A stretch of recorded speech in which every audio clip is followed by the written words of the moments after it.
All right.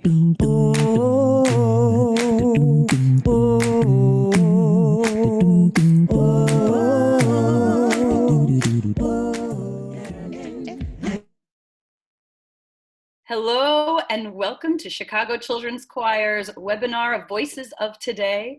Today we are extremely lucky to have some of my favorite musicians on the planet, members of Sweet Honey and the Rock. I'm going to read a tiny introduction of Sweet Honey and the Rock from their website because, no surprise here, it's rather poetic and it's hard to explain and describe all of the incredible work that these women do. Sweet Honey and the Rock remains among the most vibrant, versatile, and ever-relevant musical collectives in music today, both as a performance ensemble and as an ambassadorial African-American organization founded on the missions of empowerment, education, and entertainment. Kinetic, cultured, and connected, this internationally renowned Grammy Award-nominated female a cappella vocal quartet has a history of over 4 decades of distinguished service. They have created positive, loving, and socially conscious message music that matters as it pertains to spiritual fortification, and they have consistently taken an activist stance toward making this planet a better place for all to live. They recently released their 24th recording, Love and Evolution, their first studio album in 9 years and most contemporary project to date, and we are so excited to have them here today because they have inspired generations of Chicago Children's Choir singers from the beginning and all the way up through today. So thank you both for being here with us, Carol Maillard and Louise Robinson. Hello. We are so happy to have you. So the way this works, as I was saying a little bit earlier, is that I get to ask you some questions, and then our singers are going to start asking some questions as well, and I'll turn it over to them. But I wanted to start first by asking you something that is relevant to all of us as musicians, and I don't know that there's any one right answer, so I would be very curious to hear your thoughts. Many of our young singers in Chicago Children's Choir are considering careers in vocal performance. And if they're lucky, they won't just do it as soloists, but they'll get to be part of an incredible ensemble like Sweet Honey and the Rock. Now, Sweet Honey was founded in 1973, and many of the members have been in it for decades at this point. And that's pretty amazing to all of us. What advice can you give young people today about how to be an effective member of a group? How to approach conflict with honesty and grace, and how to learn both to stand up for your artistic vision while at the same time collaborating and compromising? Wow. Wow. I'd have to travel back in time and see how I managed, because I know when we started, me, Carol, I really was not trying to be a singer in my life's work. It was something that I knew I could do that would make it possible for me to get more work in musicals or reviews or cabaret, a drama with music. So that's all I was thinking about as an actress. That's a really deep question because there's so many, you have so many dynamics, right, Lou?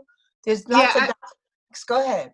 I was thinking about what you said. First of all, Carol and I were in a theater company. Sweet Honey was started out of a theater company. So our vision, our goals was to be actors. That's what we were. But I think what you're asking probably applies to an ensemble as well as a theater piece, because if you're in a play, you are in an ensemble. I think it takes a lot awareness of acceptance is very important, of give and take, of being willing to be a leader and a follower. It takes being able to stand in different positions, not just one position, to be in an ensemble of any kind, whether you're an actor in a play or whether you're a singer in a vocal ensemble. Right. Do you, in Sweet Honey and the Rock, do you, does it work that different singers take the lead on different songs and everybody sort of follows their lead, or is it always a collaborative process on every piece? Sometimes people, usually what works, for me, what works most effectively is if you've created a song or you create a vibe in an improv or whatever, that you may hear all the parts. If people line out the parts, send the recordings, you get a chance to listen and study, ask questions, and then once you put it all together, you can decide, oh, that part doesn't work on my voice, maybe switch, or hey, how about if I do this line this way, or all those kind of things happen. I think when a person brings a song into the ensemble, sometimes somebody brings an idea. And one of the things that was so great about #Love and Evolution was that Tanju was the producer and project director, and we started improvising. And some of the songs are based on some improvisations that we did. One person lays something down, you come in again, come in again, come in. And then she pick and choose. When we recorded it, she would mix it, come up with this wonderful piece, IDK, Mellow L, Are We a Nation? There are quite a few that we've done like that. And I think those results are very, very exciting for me. Nobody, you may say, like, I can think of what song. Oh, For You to Know As You Grow, which is on our children's song album. I had a Brazilian beat in mind, but I knew I wanted Tanju to do the lead. So that's where I started. You may have a person's voice or style in mind. That's amazing. Now, sometimes we create a song together, which does not happen over the 45 years. Most songs have not been created together. Right. They've been written by someone and brought to the group. But lately, we've been trying a few pieces, like IDK is a song that we all wrote on. Are We a Nation is a song that we all wrote verses in and contributed to in that sense. But as Carol said, sometimes you bring in a song and you have an idea and a feeling for it and a voice for a particular part. And if it works for that person, then it's a go. That's so cool. Have either of you ever brought a song to the group and thought that you had like one person's voice in mind, and then you were totally surprised that it worked better for somebody else, and you had to no, you know each other so well. You just know. No. I just have never done that. Huh. It's like I have this dream of there being like, okay, the ABC song. Okay, Carol is leading the ABC song, but somebody else might program the concert, and also Louise knows the lead to the ABC song. I want Louise to lead it tonight. That's my dream. People get their parts, honey, and they don't want to let them go. I've been singing this part for 35 years. Okay. Well, sometimes when you bring in a song and the person that you have in mind is not the person that ends up singing it, it's usually the person that you put the song on that said, no, I can't do this. Or it's not my voice, or from, but not often, but it's usually that person, not the one who chose you. Who heard it, You choose to opt out. Yes, that I can imagine. Yeah. So but it doesn't happen often. Well, so speaking of that, like this idea of songs having kind of identities in terms of who sings them and who brings them to the table. So people of my generation, I feel like we grew up listening to Sweet Honey in the Rock. And I feel like there is a song for every point in my life. Like every important thing that happened in my life, there is a Sweet Honey song that I was listening to at that time that got me through. But what about from your perspective as the performers? Do you have like specific songs that you feel like you sang that got you through a really difficult time in life, or that helped you to overcome something? Or no, not me. That's not my vibe. Not me either, but I can say that there have been concerts or performances that did that. That just, shifted energy. Just, the concert did it that night, got me through, or, changed the energy for me. Okay. or just took me, took me to a place. We did a concert at Carnegie Hall, and Terrence Blanchard was our guest artist. For me, that I was just flying so high, and Regina Carter, both of them were our guest artists. That for me was just the energy in that room when he came down the aisle blowing that horn. And he was blowing it on a song that was so intense because it was following all these killings. And he was asked to just come down like you're crying, like you're screaming, like you're angry, and he came down that aisle, and Carnegie Hall is what, Cal? 3 tiers or 4 tiers? $28.99. Oh, people, right. The people were hanging over the balcony because when you're on the bottom level and you're coming down, they can hear him before they can see him clear the top balcony. That was fabulous. The energy was just so great, man. That song is called Second Line Blues. Second Line Blues. Created by Louise Robinson. It was one of those improvisational moments. And she put a dynamic piece together, boy. It's so apropos today. I know that the Women Gather had a lot of meaning. Ahmaud Arbery, that horrible thing that happened in Georgia. So the music is so profound. Some of the songs are so profound because they go from year to year. You think, okay, we're finished with the Women Gather. No. Yeah. We're finished with this one. No. Ella Song. No. All of those things. And, you can always use the music to work with wherever you are in your life. Like you said, there's a Sweet Honey song from many important chapters of your book. Yeah, and they keep coming back, and they keep serving both the same function in that they, like that, the description says spiritual fortification. The music helps you to get through and process and think about things in a way with some sense of remembering the beauty in the world, even in the midst of the most horrible acts of violence and prejudice and injustice. But also in new ways, because as you grow, you look at the world differently. And so the music kind of evolves with you. Right.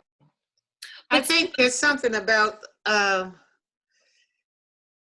when you hit that spot, when you hit that truth is truth, it doesn't change. So it'll be true for your children. It'll be true for our mothers and fathers. It's true for us. And, that's what happens. If you get a song that just nails the truth, then it's going to stay relevant in anybody's life.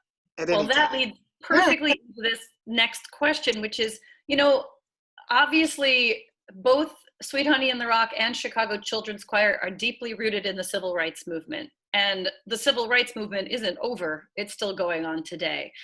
And I'm hoping that the young people in Chicago Children's Choir will become the people who are going to write the songs of future struggles.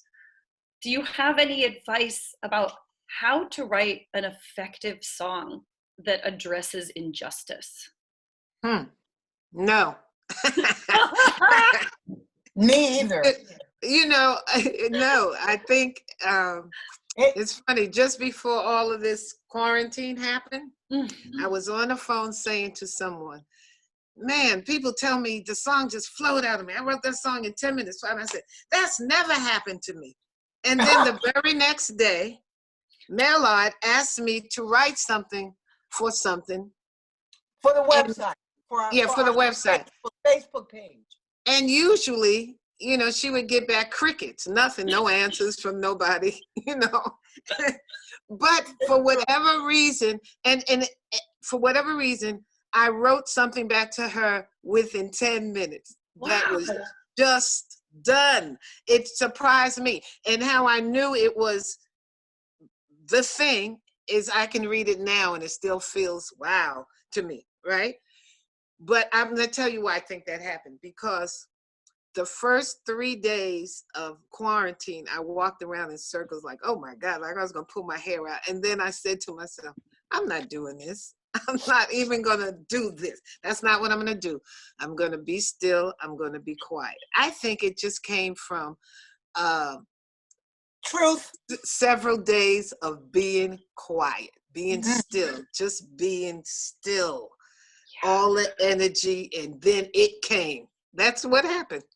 So that's what I would say. Try to observe what's happening. Just observe. Try not to have an opinion or see what you feel. Just observe yourself. Observe it. Observe yourself, and just be still and let it start coming. Sometimes it comes in pieces. It doesn't all come at once. Sometimes you hear bass line. And you go with the bass line. Yeah. Sometimes you hear melody and you keep playing with the melody. And sometimes you feel a rhythm like that.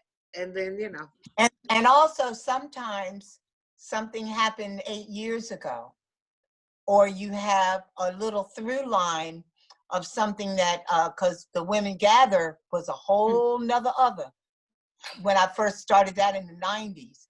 And then when the song finally evolved, it really just kind of flowed. It came out. It was time for that. Yeah. Yeah. Well, you know that I've told you many times about how that song just keeps coming back and serving us well in our own processing of what it means to be a woman and a singer, and what our roles are both passively in terms of having to just accept the violence that occurs in society and actively raising our voices to try to fight it. But one other thing I wanted to ask before I get to student questions, because I want to make sure that we are thinking of happy times. One of the sadnesses of quarantine is that, of course, everyone's gigs are canceled that are not remote, but also tours. So our kids get to go on tours, and for so many kids, they really look forward to touring. Like their first choir tour is like the thing that is the most important thing, and then we have seniors who get to go on their final tour, and all of them are canceled. And I just wanted to take Mollie, are they canceled or postponed? Canceled because there's no more rest of the year. So they're pretty much it's school, right, okay. The school year, right. But I wanted to just bask in your glory for a moment and ask, is there a specific performance abroad that you have given, or a specific country where you've performed that really just moved you and that you found really powerful in which to perform your music? Wow.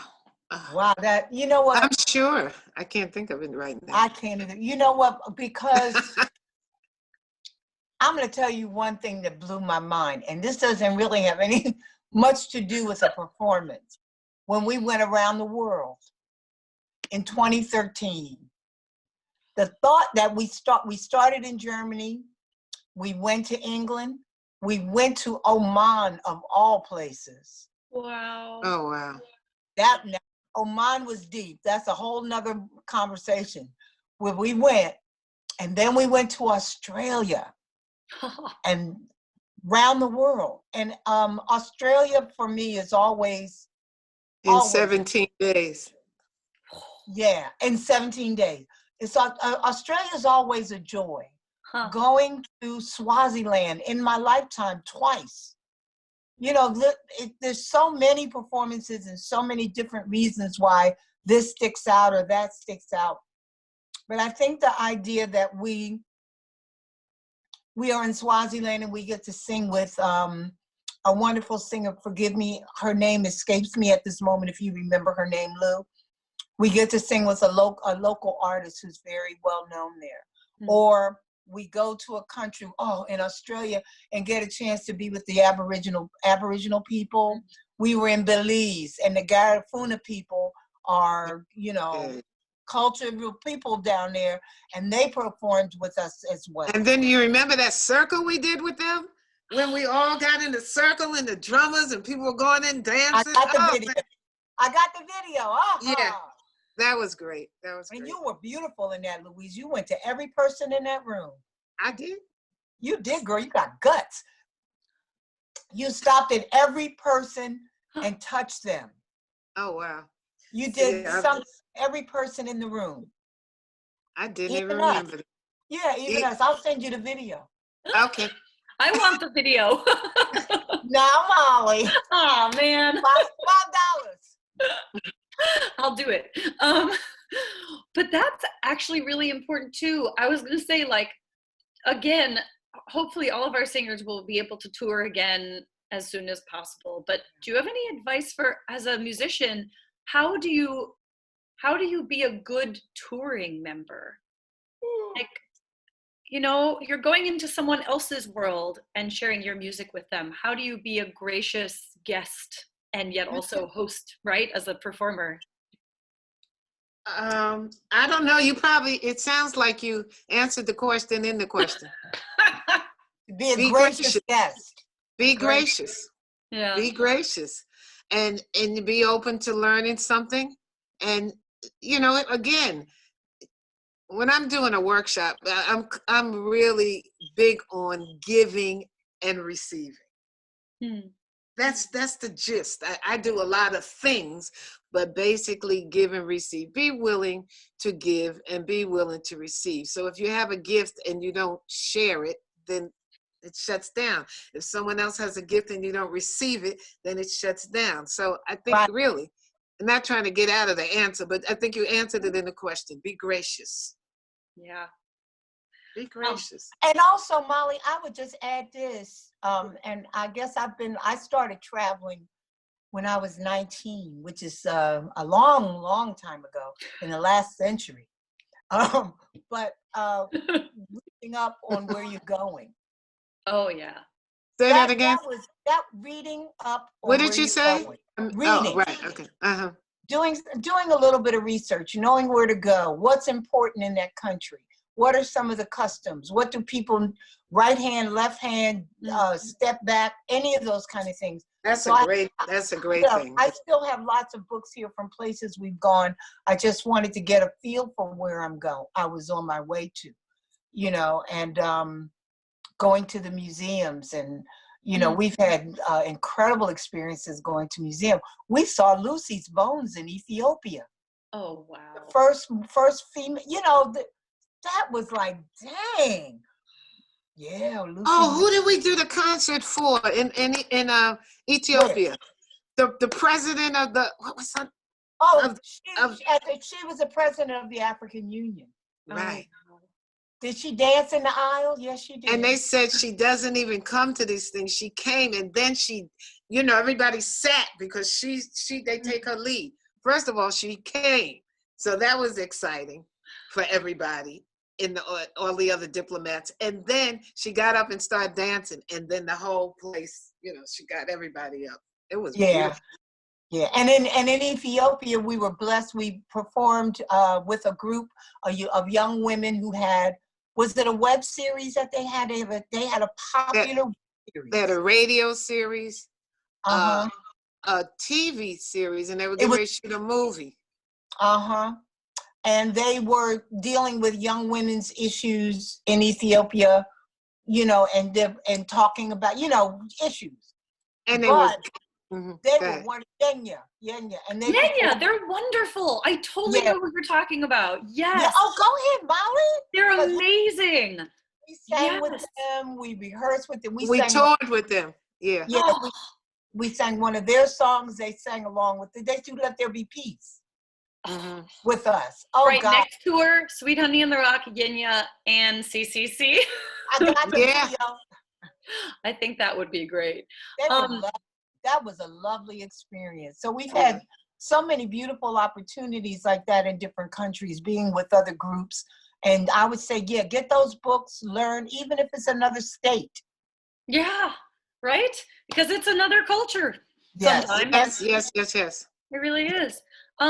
So I'm looking right now at the singer questions. Yeah. And there are a lot of singer questions about composition. So a lot of them are asking you about how you go about writing your songs. But what I'm gonna do, because time is sort of drawing to a close, I'm gonna sort of ask you 3 questions at once, and you can just pick whichever you want to respond to. So okay, Molly, also just remember, you can email Louise and I, and we can answer. I like that. Yeah, that'd be a nice thing to do, so they get what they need. Yeah. So it's interesting. So many of our singers are really interested in just like, how do you go about composing music for a group? But then there's one question that sort of really differs from the rest. It says, do you have any advice for young people to stay inspired during quarantine? And, you know, we were sort of talking about this a little bit before, but I know, I mean, a lot of people are very lonely right now, and they're very disoriented by the disruption in their daily routines. They're trying to learn under very different circumstances than they're used to. And I guess I'm gonna tag onto that. I know one way to stay inspired during quarantine, which is to listen to all of Sweet Honey and the Rock's albums throughout history. But the other thing I'm gonna throw in there along with all of this is, what music do you think young people today need to be listening to? So that's 3 totally unrelated questions, and you can respond to any of it. Go, Lou. Well, as a performer, I would say listen to all kinds of music so that you know what, you know, you can hear all the different options artistically. You can even know what you lean towards and what you don't want to do and why. So I would say, you know, listen to all of it, because all of it will influence your writing and your composing. The person asking about composition. Yeah. And in terms of staying inspired, I would just take a little test. You're singers. Think of all the things that you do in school, and then make a list of things that you don't express, that are you, that you don't get to express, or that people don't know about you that you can do, or that you like doing, or that you did when you were little and you haven't done since you were 3, because that was maybe childish. I don't know. Get a coloring book. Just start playing. Start playing. I think the thing that we let go of as an adults, I'm sorry, Carol, is play. I'm going to put it over to Carol. We need to be playing. Louise and I are trying to play a little bit every day. Get on our ideas and stuff. And I also would add to that, I'd love that, the coloring book, writing, journaling, also meditate. And you don't have to meditate in any kind of formal way, but sitting quietly and watching your thoughts come and go, and notice what you're noticing. Notice the things that are bringing up, you know, any kind of energy in you. One thing that's been happening for me, and this is very personal, I just keep bursting out into these crazy crying things. It has nothing to do, it could be a commercial on TV and the child is cute. It could be, I hear a melody of Mozart or something, and I'm just like, oh, and then it goes away. But notice the things that you're noticing. Notice what you feel. Be okay with that. Can I add one thing to that? Go, girl. Yeah, just one thing, because, you know, sometimes meditation has a kind of stigma or with people. So I think an easy way that you might deal with that, if you don't want to sit still and do that, you have 5 senses: your smell, your taste, your hearing, your feeling, and your seeing. Pay attention to those. Just don't talk, you know, don't talk. Pay attention to what they're doing, what they feel, what you notice with your senses. That's a way to just be in a meditative state. Yeah, it doesn't mean that. Yeah, you don't have to sit. Yeah, absolutely. Yeah. Huh. I feel like that's a million ideas right there. And that, I mean, one final thought, just recapping what you just said, but in a way, this idea of how we have gotten so far away from playing and how we just need to play sometimes. Do you think in a way that's also on some level what composing is about?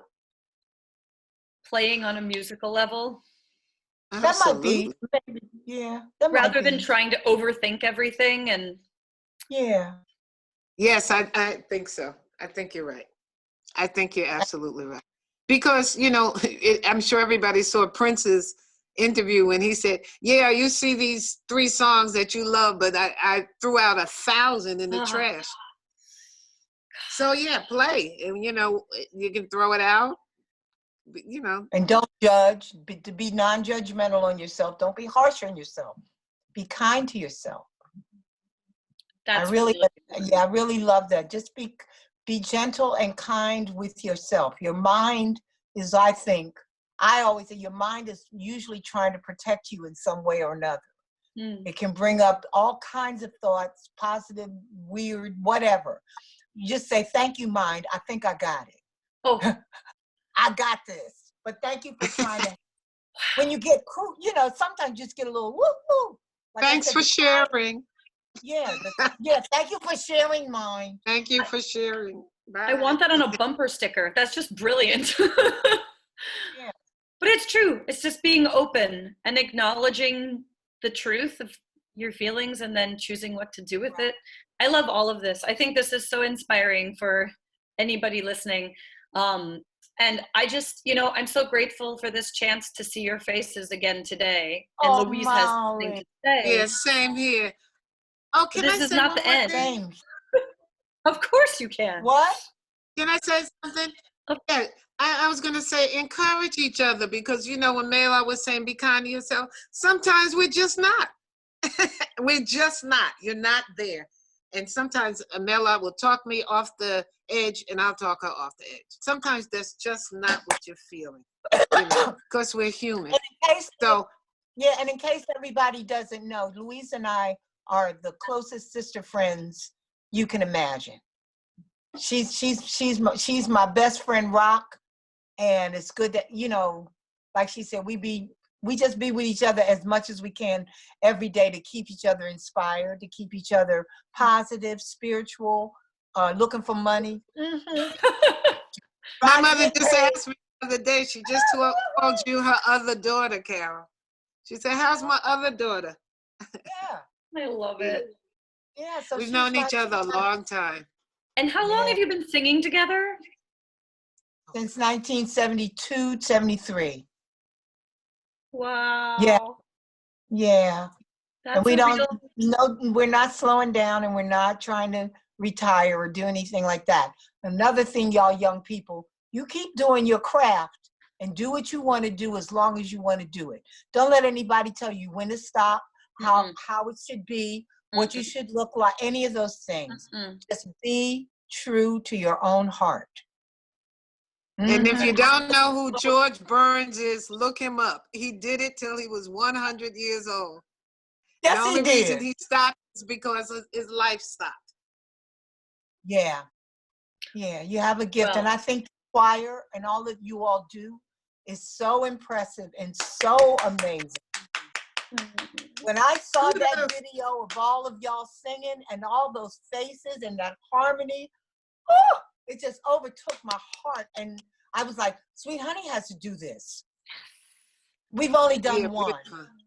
Yeah. Well, y'all, I think y'all were my inspiration. we may have to do one together in the future. Just saying. Just let us That would know. be. That would be. Yeah, and we'll come back and talk too. We have a lot to say. Oh, good. Oh, you know, this is never the end. I'm going to keep getting you guys to come back and work with us in every way possible as much as I can, because this gives me the greatest joy ever. And I just want to, I know I'm supposed to end. I want to end both by thanking you both again so much for being with us. And I also just want to end by reminding all of the young singers who are watching this that you can grow up your whole life and have heroes who you listen to and whose music helps you keep going through the hardest parts of your life. And then one day you get to meet them and sing with them and work with them. And there's just no greater joy in this world. So I know this is still just the beginnings of our journeys together, and we will see you again. And thank you so much for being here. Thank you for having us. Love to all of you. Love to all. Bye. Love to all. Bye-bye. Bye-bye.